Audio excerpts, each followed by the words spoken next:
Escucharon ustedes al señor que entrevisté en la calle, furioso, porque se viene una andanada de impuestos en este país, en cabeza de la propuesta de reforma tributaria, que el gobierno bautiza con otro nombre, pero que todos sabemos es palabras más, palabras menos, más carga tributaria para el bolsillo de los colombianos. Justamente en las últimas horas comenzaron a conocerse algunas puntadas de lo que sería esta reforma tributaria en cabeza del gobierno nacional. Miren ustedes, para analizarlo, tenemos a esta hora contacto con Andrés Zambrano, quien es investigador y además profesor de la Facultad de Economía de la Universidad de los Andes y nos acompaña a esta hora de la mañana. Andrés, muy buenos días, gracias por estar en Noticias Caracol. Hola Juan Diego, muchas gracias por la invitación. El gobierno habla de una meta de recaudo con esta reforma tributaria de 25 billones de pesos. Y agárrense, queridos televidentes, miren lo que está sugiriendo el gobierno nacional. IVA a los combustibles hasta de un 19%, lo que equivaldría a un aumento de por lo menos 500 pesos más por cada galón. Andrés, ya vamos a ir gradualmente analizando algunos de los puntos, pero ¿cómo analiza usted esta reforma tributaria en estas condiciones? A ver, esto es una reforma que ya se había postergado desde hace bastante tiempo. El gobierno viene con un déficit inmanejable desde hace varios años y esto fue una reforma que comenzaron a hacer, ya pues sabemos que el gobierno de Duque lo había intentado hacer hace 2 años, luego le tocó volver a presentarla por unos problemas de forma, pero esa reforma que se supone que debía cerrar la brecha fiscal, lo que hizo fue abrirla un poco porque dio extensiones a las empresas y cuestiones que salieron muy costosas, no se recogió la plata que se necesitaba y entonces ahora con la pandemia esa necesidad se exacerba y ahora hay que hacer una reforma mucho más profunda, mucho más, pues que va a doler mucho más en los bolsillos de los colombianos. Esa es un poco la historia de lo que pasó. Claro. Veamos otro de los puntos que se han conocido de estas pretensiones del gobierno con la reforma tributaria.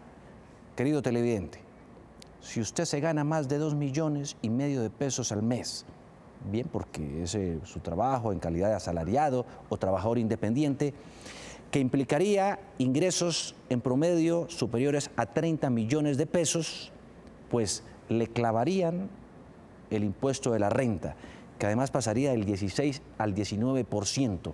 Se aumentaría de esa manera la base gravable. Más y más colombianos entrarían al radar de la DIAN y ya sabemos lo que eso significa. Andrés, aumentar la base gravable del impuesto de renta, ¿eso qué implicaciones tiene?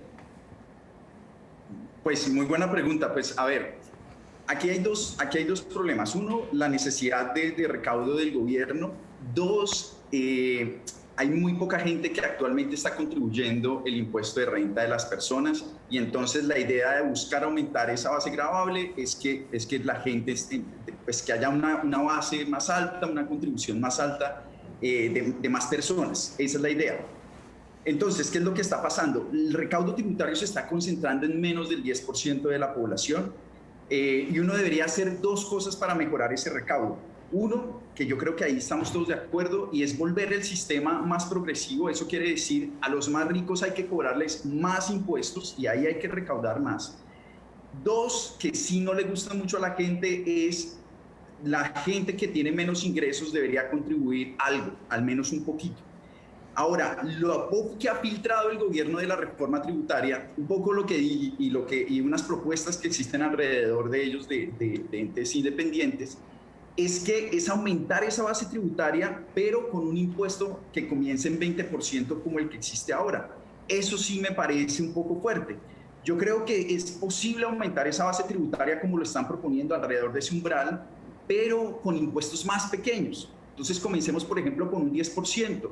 Entonces, ¿cuál es la idea de esto? Esto tiene 2 beneficios y es aumentamos el recaudo porque hay la gente que gana ese tipo de salarios es un montón de gente, podemos pasar de 10% de contribuyentes a 30% de contribuyentes, entonces ahí hay un buen dinero que se puede recaudar, pero hagámoslo poquito, pongámosles un impuesto marginal pequeño para que el bolsillo de esta gente no sufra tanto. Entonces eso podría ser una solución. Y tiene otro beneficio importante y es tener bajo el radar de la DIAN más gente, tener más información de cuáles son los ingresos de las personas. Sí. En este momento tenemos un problema enorme porque no hay datos de buena calidad de los ingresos de las personas. Entonces esto tendrá estos dos beneficios, un poco más de recaudo, pero además más información que es necesaria para mejorar la focalización de los programas sociales. Y debería... Sí, y debería complementarse con impuestos más altos para los más ricos que en este momento no están pagando suficiente. Gravar alimentos esenciales de la canasta familiar. El gobierno ha dicho no gravar ni el pollo, ni la carne, ni la leche, pero ha sugerido esto, sí hacerlo con IVA del 19% para ponerlo al jamón serrano, a las nueces, al café, al chocolate, la sal, el azúcar. Estos alimentos y demás, al imponerles el IVA, ¿qué repercusión tendría en el bolsillo del ciudadano? Es una pregunta que parece obvia, pero desde el punto de vista económico, por favor, explíquenos. A ver, desde el punto de vista de la economía, uno quisiera cobrar más que todo, los impuestos deberían provenir de los ingresos de las personas. Ahora, hay un problema y es que las personas pueden esconder sus ingresos, que es lo que usualmente las estrategias que utilizan los más ricos es aprovechar los huecos que hay en el sistema tributario para esconder sus ingresos y pagar menos impuestos de los que deberían. Entonces, la sustitución de ese impuesto a la renta, una forma más fácil e eficiente de recaudar es el IVA. Porque el IVA es mucho más difícil de evadir. Entonces, por eso, usualmente lo que hacen los gobiernos es ir al IVA cuando tienen problemas de recaudo tributario, porque ahí sí van a conseguir el dinero, porque ese no lo puede evadir la gente.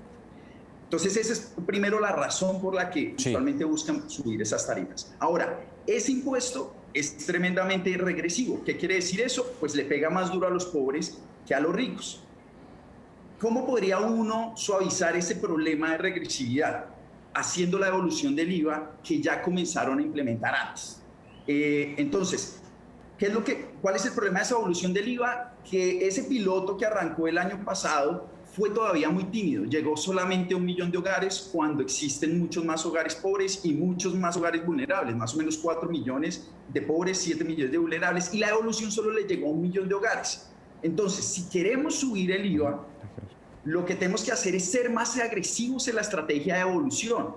Entonces, si se sube el IVA, pues la evolución del IVA debe ser mayor, pero además le debe llegar a más hogares. Digamos, condicional a que se haga bien esa evolución, a mí no me molesta tanto ese aumento de IVA, porque lo que vamos a poder hacer es recaudar más dinero y dinero de los más, pues de la gente que no es pobre, que va a pagar el IVA y no se lo vamos a devolver. Pero entonces, si vamos a subir el IVA, es necesario, es imperativo que devolvamos el IVA a todas las familias pobres y vulnerables, y de esa manera no sufriría tanto las También clases, ha planteado el gobierno nacional gravar las pensiones, mesadas superiores a los 7 millones de pesos, que tributarían algo así como 600.000 pesos al año, ¿no? Aproximadamente. Y sugiere también que se modifiquen las exenciones a las empresas, impuesto al patrimonio aumentaría hasta el 3%, no a empresas sino a personas naturales, y los primeros 5.000 millones de pesos no tributarían, no pagarían este impuesto. Esto a duras penas es un abrebocas de lo que está sugiriendo y pretendiendo hacer el gobierno nacional. La última palabra naturalmente la tendrá el Congreso de la República, donde todos sabemos qué entra, pero nunca sabemos qué sale. En fin, pero son las cosas tal y como están hoy por hoy servidas en la mesa. Mi querido investigador y profesor de la Universidad de los Andes, de la Facultad de Economía, muchísimas gracias por estar con nosotros aquí en Noticias Caracol. Gracias, Juan Diego, por la invitación, y sí, como usted lo dice, vamos a ver qué sale de esta reforma después de que pase por el Congreso. Sí, y para ser justos, pues ha dicho el gobierno que naturalmente esta reforma tiene un componente social, que busca, entre otras, financiar los programas sociales del gobierno nacional, Familias en Acción, Colombia Mayor, Colombia Joven e Ingreso Solidario, que se convirtió en una de las ayudas claves en medio de esta pandemia y la crisis económica.